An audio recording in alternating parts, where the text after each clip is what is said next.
Si les parece, arrancamos, ¿sí? Y se van a ir sumando seguramente más escenas, o si no, bueno, como a veces a mí me pasa, las voy leyendo en otro momento, mientras hago otras cosas. Son mi gran compañía, como les dije la otra vez. Bueno, vamos. Hola Blanquita, ¿cómo estás? Bueno, vamos a arrancar entonces. Este capítulo es el número 17 y se llama Diablillos. No era muy distinta de las demás sendas practicadas por los ciervos con que se habían topado. De hecho, había comenzado sin duda como una de esas sendas, pero esta en particular tenía algo que Ian le decía gente. Gracias, Alicia. Y hacía tanto tiempo que se había acostumbrado a ese tipo de juicios que rara vez los registraba conscientemente. Tampoco lo hizo ahora, pero le dio un tirón al cabestro de Clarence e hizo que su propio caballo volviera la cabeza hacia un lado.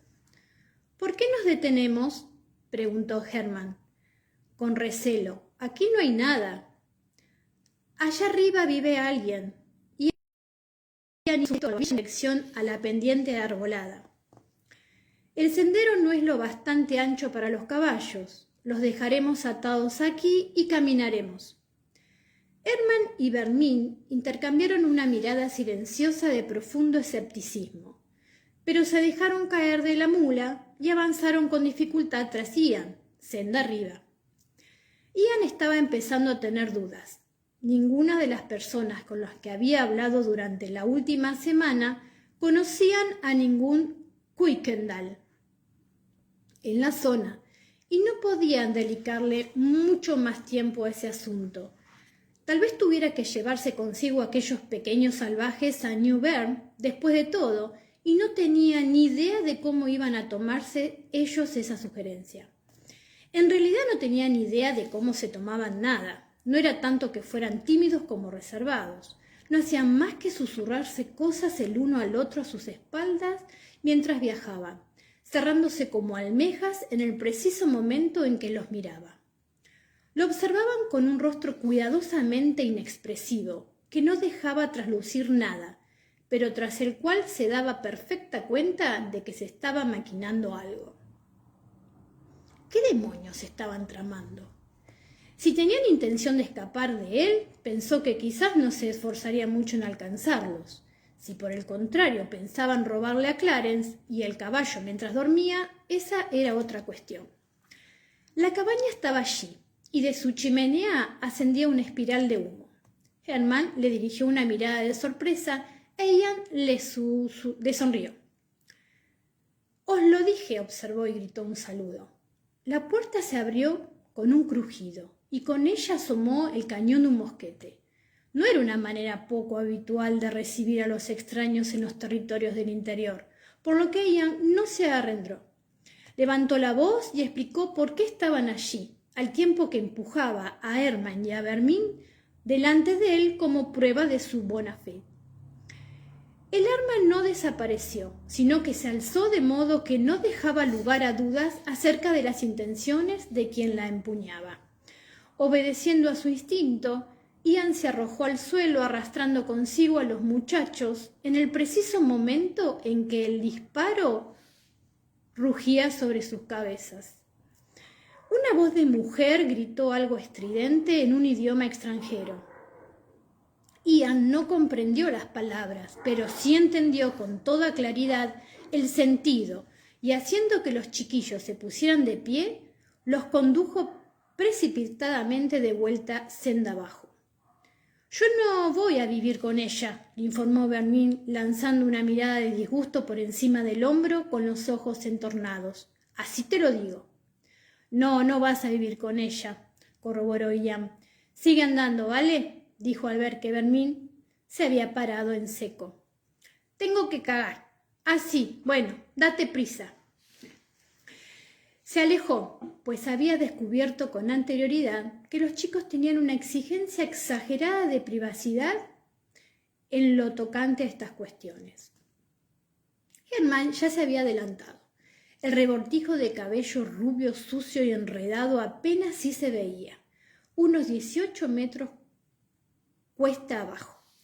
Ian les había sugerido a los chicos que podían cortarse el pelo, si no peinárselo, y lavarse la cara como gesto de urbanidad hacia cualquier pariente que pudiera enfrentarse a la perspectiva de quedarse con ellos. Pero ellos habían rechazado su sugerencia de modo vehemente. Por suerte no tenía la responsabilidad de obligar a esos puñeteros críos a bañarse, y para ser justos pensaba que el hecho de bañarse no supondría ninguna diferencia en lo relativo a su olor, dado el estado de su ropa que claramente llevaban varios meses sin cambiarse. Los hacía dormir en el lado opuesto al que dormían por la noche con Rollo. Y él, con la esperanza de limitar su exposición a los piojos de los que ambos estaban infestados. ¿Era posible que los padres del más pequeño de los chiquillos le hubieran puesto semejante nombre a causa de la plaga que lo invadía? Se preguntaba, ¿o es que no tenían ni idea de lo que significaba y solo lo habían elegido para que rimara con el de su hermano mayor? Un rebuzno ensordecedor de Clarence lo arrancó de golpe de sus pensamientos. Apretó el paso recriminándose a sí mismo haber dejado su arma en el lazo de la silla. No había querido acercarse a la casa armado, pero un chillido procedente de abajo hizo que evitara el camino y se ocultara a toda prisa entre los árboles. Un segundo chillido se interrumpió en seco, e Ian partió gateando cuesta abajo, tan deprisa como era capaz, sin armar alboroto. ¿Sería un puma? ¿Un oso? No, Clarence estaría bramando como una orca si se tratara de alguno de ellos. Por el contrario, gorjeaba y resollaba como cuando veía a un conocido. Ian se quedó inmóvil, tras una pantalla de chopos con el corazón helado en el pecho. Arch, ¡bu! Volvió la cabeza al oír el ruido a pesar de ser tan débil. «¡Sal, muchacho!», lo llamó. «¡Te estoy viendo!». Estaba claro que era verdad. Aquellos viejos ojos lo miraban directamente, de modo que Ian salió despacio de entre los árboles. Arch había cogido el arma del caballo, la llevaba al hombro, rodeaba con un brazo el cuello de Germán y la cara del chiquillo mostraba un intenso color rojo debido a la falta de aire. Sus pies se debatían como los de un conejo agonizante a un palmo del suelo. «¿Dónde está el loro?», inquirió Arch sin preámbulos. Llevaba el cabello blanco en un pulcro recogido y por lo que Ian alcanzaba a ver, el invierno no lo había perjudicado. Debía de haber encontrado gente con la que albergarse y esperar. ¿Pero dónde?, se preguntó. ¿En Brownsville, tal vez? Endemoniadamente peligroso si les había hablado a los Brown del oro. Pero creía que Arch era un pájaro demasiado listo para irse de la lengua en semejante compañía. «¿Dónde nunca lo encontrarás?», respondió Ian sin rodeos. Estaba pensando como una fiera. Tenía un cuchillo en el cinturón, pero se encontraba demasiado lejos para lanzarlo. ¿Y si fallaba? «¿Qué quieres de ese crío?», preguntó acercándose un poco más. «No tiene nada que ver contigo». «No, pero parece que tiene algo que ver contigo». Germán emitía ásperos chillidos y sus pies, aunque seguían agitándose, se movían ahora más despacio. «No, tampoco es nada mío», repuso Ian, luchando por aparentar despreocupación. «Solo lo estoy ayudando a encontrar a su familia. ¿Pensabas cortarle el cuello si no te decía dónde está el oro? Adelante, no te lo voy a decir». No vio a Arch sacar el cuchillo, pero ahí estaba de repente, en su mano derecha, en una posición extraña a causa de los dedos que le faltaban, aunque lo bastante útil, sin duda. «Muy bien», dijo Arch con tranquilidad, y colocó la punta del cuchillo bajo la barbilla de Germán. Un grito estalló detrás de ella, y Vermin recorrió medio corriendo, medio rodando los últimos metros del sendero. Archback levantó la vista, dio un respingo e Ian se encorvó para arremeter contra él, pero Vermin se lo adelantó. El crío tocó a Archback y le propinó una tremenda patada en la espinilla, al tiempo que gritaba: «¡Viejo malvado, suéltala, ahora mismo!». Arch parecía haberse quedado atónito, tan tanto por el discurso como por las patadas, pero no soltó a su presa. ¿Es una chica?, preguntó, y miró al crío que tenía agarrado. De golpe la chica, volvió la cabeza y lo mordió con ferocidad en la muñeca. Ian, aprovechando la ocasión, se precipitó hacia él, pero se encontró en medio de Vermin, que ahora había agarrado a Arch por el muslo y se aferraba a él con todas sus fuerzas, intentando darle un puñetazo al viejo en las pelotas con su pequeño puño cerrado. Con un gruñido feroz, Arch le dio un empujón a la niña, si es que era una niña, y la arrojó tambaleándose contra Ian. Luego lanzó un puño enorme contra la cabeza de Vermin y lo dejó sin sentido.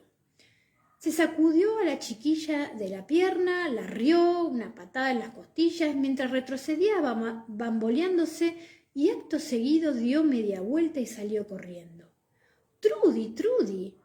Herman corrió hacia su hermana, que estaba tumbado sobre las hojas medios podridas, abriendo y cerrando la boca como una trucha fuera del agua. Ian vaciló, deseando salir en persecución de Arch, preocupándose por si Vermin estaba malherido. Pero el viejo había desaparecido ya, se había desvanecido en el bosque. Rechinando los dientes, se agachó y recorrió rápidamente el cuerpo de Vermin con las manos. No había sangre y el niño estaba ya recuperando el aliento, tragando saliva y jadeando como un fuelle agujereado. «Trudy», le dijo Ian a Herman, quien se agarraba con fuerza al cuello de Vermin. Sin esperar una respuesta, Ian le subió a Vermin la andrajosa camisa, le quitó el cinturón de los pantalones demasiado grandes y echó un vistazo al interior. Soltó la prenda a toda prisa. Herman se puso en pie de un salto, con una mirada furiosa y cubriéndose con las manos en ademán protector su entrepierna de niña. Sí, de niña. «No», exclamó, «no consentiré que me metas tu asquerosa polla». «No lo haré ni aunque me pagaras», le aseguró Ian. Si esta es Trudy», señaló con la cabeza a Vermin, que había rodado sobre sí misma, se había puesto a 4 patas y estaba vomitando en la hierba. «¿Cómo diablos te llamas tú?» «Hermione», contestó la muchachita hosca. «Ella se llama Ermintrude». Ian se pasó una mano por la cara, intentando digerir la información. Ahora seguían pareciendo unos diablillos asquerosos en lugar de unas niñas, con los ojos rasgados, ardiendo a través de la maleza grasienta y enredada de su cabello. Habría que afeitarles la cabeza, supuso, y esperó encontrarse muy lejos cuando eso sucediera. «Sí», dijo a falta de nada sensato que decir. «Bueno, pues, ¿tienes oro?», inquirió Ermintrude, que había dejado de dar arcadas. Se incorporó, se limpió la boca con la manita y escupió con gesto experto. «¿Dónde?». «Si no se lo he dicho a él, ¿por qué iba a decírtelo a ti? Y ya puedes ir olvidándote de ello ahora mismo», le aseguró al ver que sus ojos miraban fijamente el cuchillo que llevaba en el cinto. Maldita sea, ¿qué debía hacer ahora? Apartó de su mente el susto de la aparición de Archibald. Ya tenía tiempo de pensar en ello más tarde. Y se pasó despacio una mano por el pelo pensando. En realidad que fuera niña no cambiaba nada, pero el hecho de que supieran que tenía oro, sí. Ahora no se atrevía a dejarlas con nadie, porque si lo hacía... «Si nos dejas, le diremos los del oro», espetó Hermione de golpe. «No queremos vivir en una cabaña pestosa. Queremos ir a Londres». «¿Qué?», se la quedó mirando incrédulo. «¿Qué sabéis vosotras de Londres? Por el amor de Dios».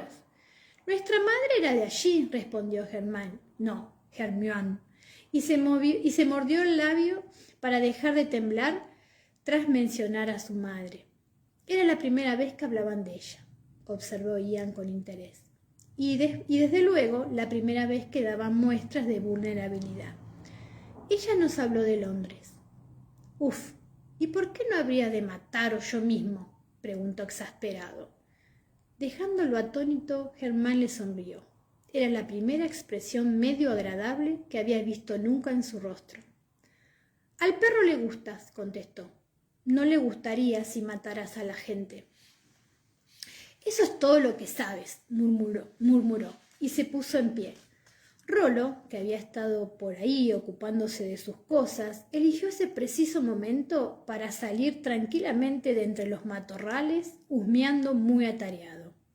«¿Dónde estabas tú cuando te necesitaba?», le preguntó Ian. Rollo olisqueó con mucha atención en torno al lugar donde había estado Archibald, y acto seguido levantó la pata y orinó sobre un arbusto. ¿Ese viejo malo habría matado a Ernie?, inquirió de repente la pequeña mientras él la subía a la mula y la colocaba detrás de su hermana. «No», contestó con seguridad, pero cuando montó a su vez se lo preguntó.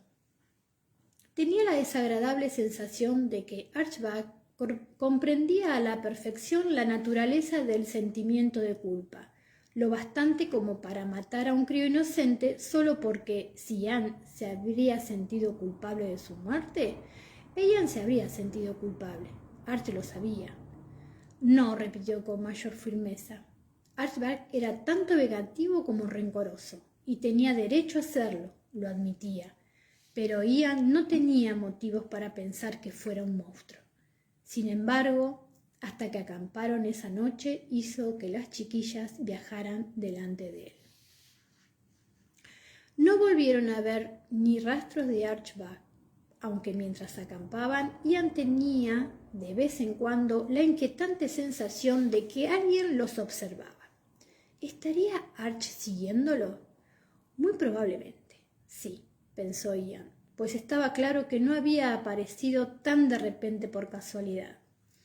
Bueno, en tal caso, había vuelto a las ruinas de la casa grande con la idea de encontrar el oro una vez que el tío Jamie se hubiera ido, y descubrió que había desaparecido.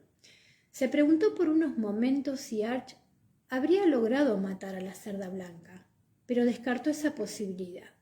Su tío había dicho que el animal procedía sin duda de regiones infernales y que era, por tanto, indestructible, y él mismo se inclinaba por creerlo. Echó un vistazo a Rollo, que dormitaba a sus pies, pero el perro no dio señales de que hubiera nadie en las proximidades, aun cuando tenía la oreja medio enhiestas. Ian se relajó ligeramente, aunque conservó el cuchillo al cinto mientras dormía. No solo para protegerse de Archibald, de posibles merodeadores o de los animales salvajes. Lanzó una mirada al otro lado del fuego, donde Hermione y Trudy dormían acurrucadas juntas en su manta. Solo que no estaban allí. Habían dispuesto las mantas con habilidad de modo que pareciera contener unos cuerpos, pero una ráfaga de viento había soltado una de las esquinas, por lo que pudo ver que estaba vacía. Cerró los ojos exasperado. Luego volvió a abrirlos y miró al perro.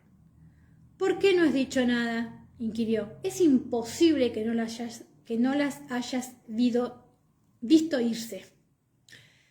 «No nos hemos ido», dijo una voz ronca situada justo detrás de él. Se volvió y se las encontró a las dos, agachadas a uno y otro lado de sus alforjas abiertas, registrándolas afanosamente en busca de comida. «Tenemos hambre», declaró Trudy mientras, como si tal la cosa, se daba un atracón con los restos de una torta de trigo. «Os di de comer». Había matado unas cuantas codornices y las había asado envueltas en barro. Por supuesto, no había sido un festín, pero... «Todavía tenemos hambre», señaló Hermione con una lógica aplastante. Se lamió los dedos y eructó. «¿Os habéis bebido toda la cerveza?», preguntó Ian, agarrando con brusquedad una botella de greda que rodaba cerca de los pies de la niña. «Ajá», respondió ella absorta, y se sentó bruscamente. «No podéis robar comida», la reprendió con severidad, al tiempo que cogía las alforjas desvalijadas de manos de Trudy. «Si os lo coméis todo ahora, nos moriremos de hambre antes de que lleguemos, o donde quiera que estemos yendo», concluyó la frase sin mucha convicción. Si no nos lo comemos, nos moriremos de hambre ahora, repuso Trudy. Mejor morirse de hambre después. ¿A dónde vamos? Hermione se bamboleaba suavemente adelante y atrás, como una florecilla sucia mecida por el viento. A Cross Creek, contestó él. Es la primera ciudad de buen tamaño que encontraremos y conozco a gente allí. En cuanto a si conocía a alguien que pudiera ser de ayuda en las actuales circunstancias, lástima de su tía abuela Yocasta. Si se encontrara aún en River Run, podría haber dejado fácilmente a las niñas allí, pero Yocasta y su marido Duncan habían emigrado a Nueva Escocia. Estaba la esclava personal de Yocasta, Fedra. Creía que trabajaba como camarera en Wilmington, pero no, ella no podría. ¿Es tan grande como Londres? Hermione se dejó caer poco a poco sobre la espalda y quedó tendida en el suelo con los brazos estirados a ambos lados. Rollo se puso en pie y fue a olisquearla, y ella estalló en carcajadas. Era el primer sonido inocente que Ian le oía. ¿Estás bien, Hermie? Trudy corrió ligera hacia su hermana y se agachó a su lado, preocupada.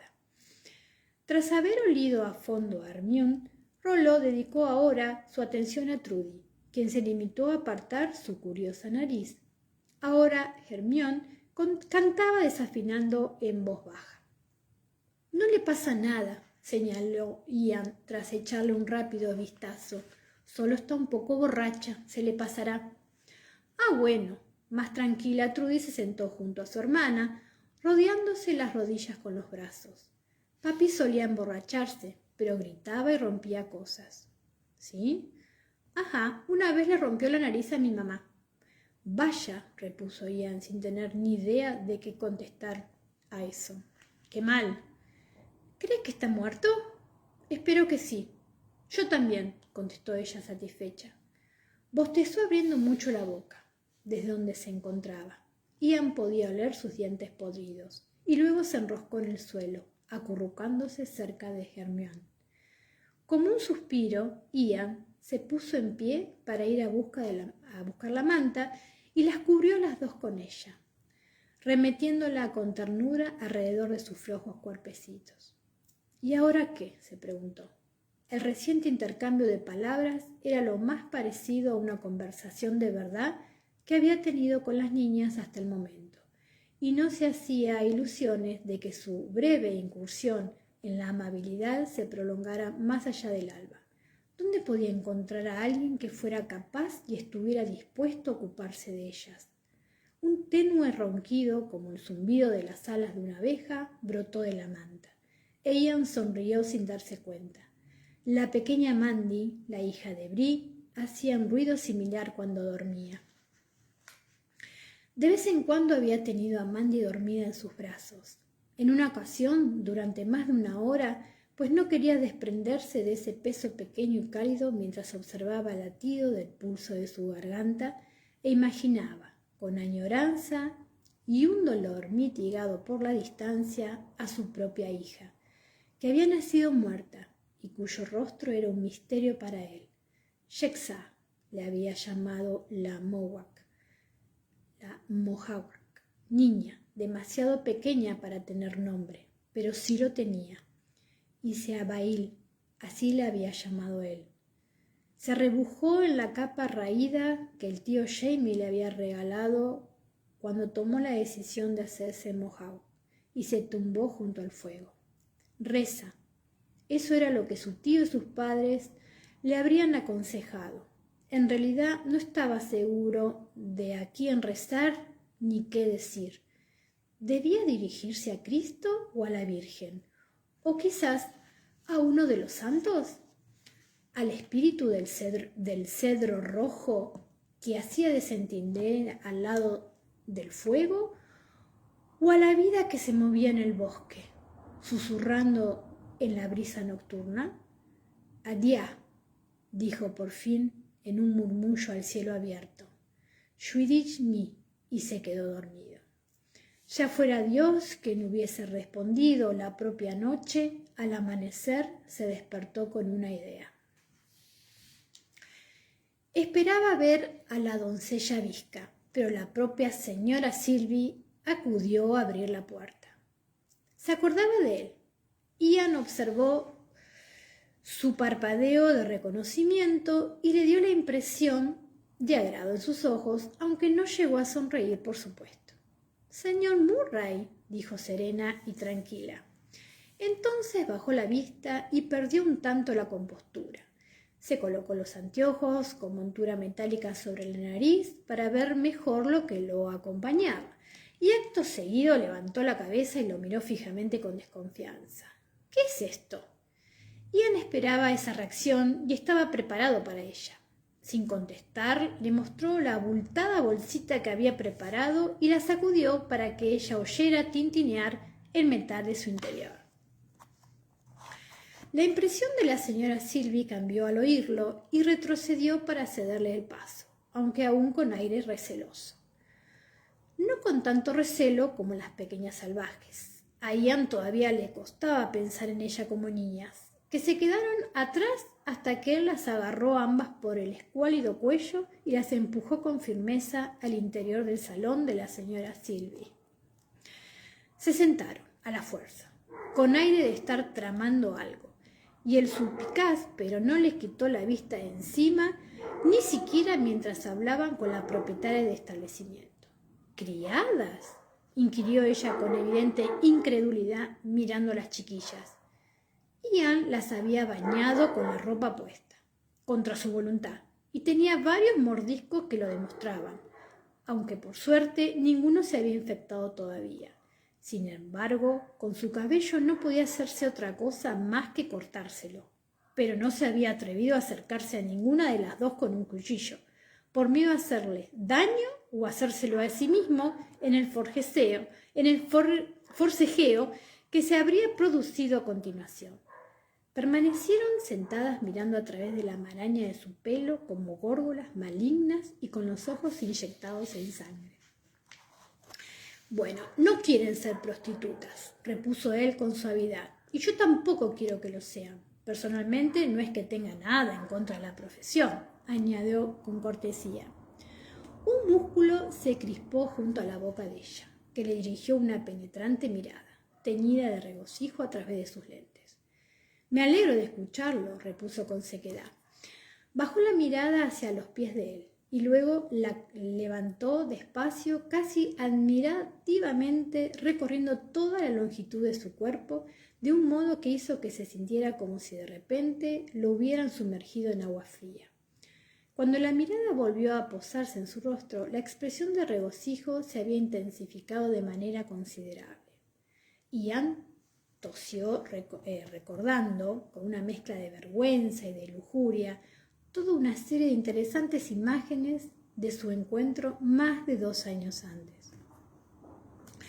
A simple vista era una mujer sencilla, que pasaba de los 30 con un rostro y unos modales más propios de una monja autócrata que de una prostituta. Sin embargo, bajo el vestido de calicó, sin pretensiones, la señora Silvy no estaba nada mal. «En realidad, no le estoy pidiendo que me haga un favor, ¿sabe?», aclaró y señaló la bolsa que había dejado sobre la mesa junto a su silla. «Pensaba que tal vez podría trabajar como aprendizas». «¿Como aprendizas? ¿En un prostíbulo?». No lo dijo en tono interrogativo, pero volvió a crispársele la boca. «Podrían comenzar como doncellas. Seguro que hay que limpiar, vaciar orinales, cosas por el estilo, ¿no es así? Y más adelante, si son lo bastante listas», le dirigió una intensa mirada muy suya y Hermione le sacó la lengua. «Tal vez podría usted enseñarles a cocinar o a coser. Seguro que tiene muchas cosas que remendar, ¿verdad? Sábanas rasgadas y cosas así». «Camisas rasgadas más bien», repuso ella con frialdad. Sus ojos miraron hacia el techo mientras el sonido de un chillido rítmico indicaba la presencia de un cliente de pago. Las chiquillas habían abandonado furtivamente su taburete y rondaban por el salón como gatos salvajes, olisqueando las cosas y mostrando una recelosa actitud de cautela. Ian se apercibió de pronto que las niñas nunca habían visto una ciudad y mucho menos la casa de una persona civilizada.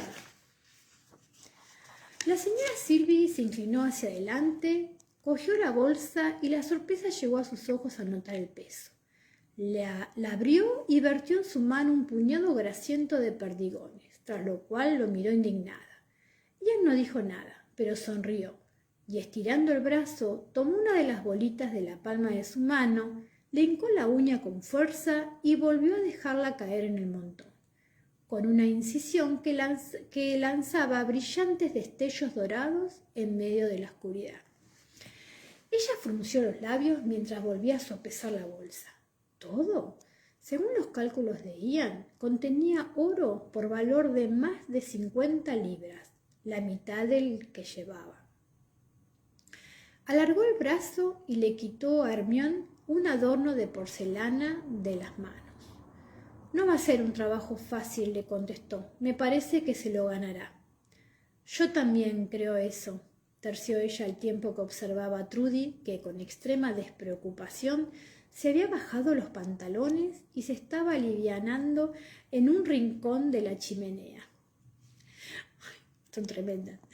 Una vez descubierto el secreto de su sexo, las niñas se habían vuelto bastante menos exigentes en materia de privacidad. La señora Silvy hizo sonar su campanilla de plata, y ambas niñas se volvieron sorprendidas hacia el sonido. ¿Por qué yo?, preguntó la mujer. No se me ocurrió nadie más que fuera capaz de lidiar con ellas, contestó Ian con sencillez. Me siento muy halagada. Debería estarlo, respondió él con una sonrisa. ¿Trato hecho, pues? Ella inspiró hondo y echó una ojeada a las crías, que murmuraban con las cabezas juntas mientras la observaban con desconfianza. Soltó el aire al tiempo que negaba con la cabeza. Creo que probablemente estoy haciendo un mal negocio, pero son malos tiempos. En su profesión, pensaba que la demanda debía de ser bastante regular. Pretendía hacer una broma, pero ella lo atajó entornando los ojos. Bueno, los clientes están siempre dispuestos a llamar a mi puerta, pase lo que pase, repuso ella, pero últimamente no tienen dinero. Nadie tiene dinero. Acepto un pollo, un pedazo de tocino, pero la mitad de ellos no tienen ni eso. Quieren pagar con moneda de la proclama.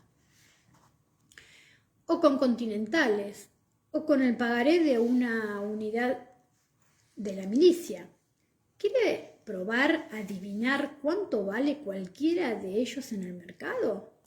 Sí, pero ella echaba humo como una tetera y se volvió hacia él bufando. O directamente no pagan.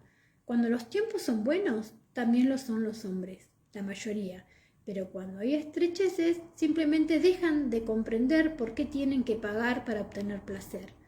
Al fin y al cabo, ¿a mí qué me cuesta?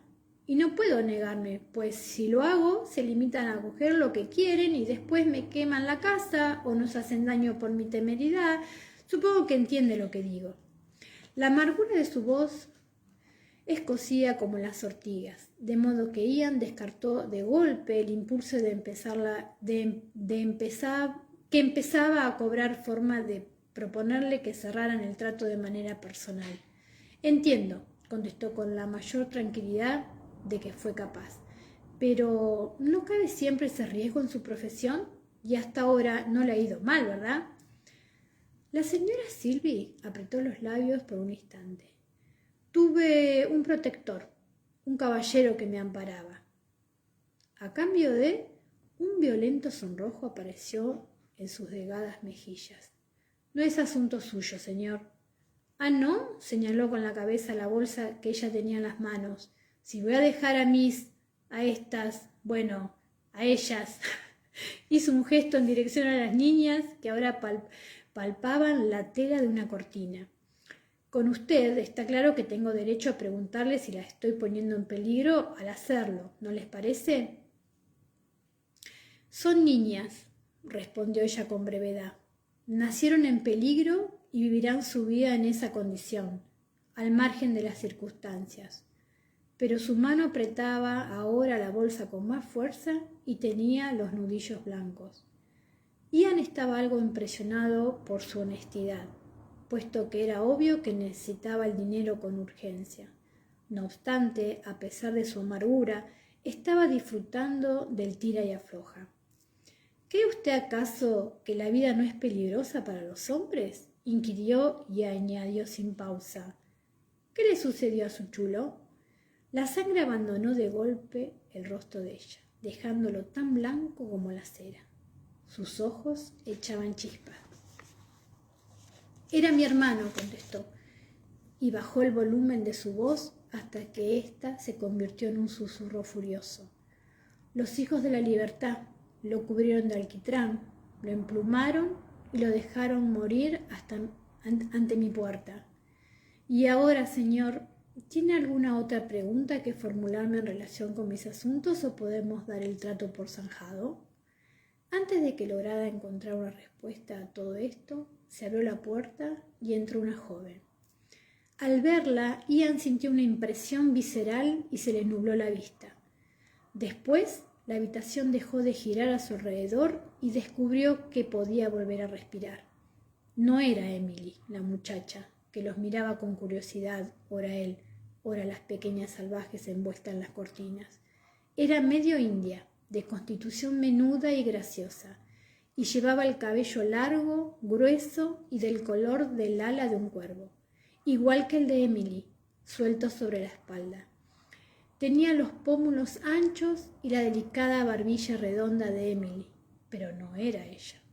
Gracias a Dios, pensó, aunque al mismo tiempo experimentó un vacío en el estómago. Sintió como si la imagen de ella hubiera sido una bala de cañón que lo hubiera alcanzado y que, tras atravesar su cuerpo de parte a parte, le hubiera dejado un agujero abierto.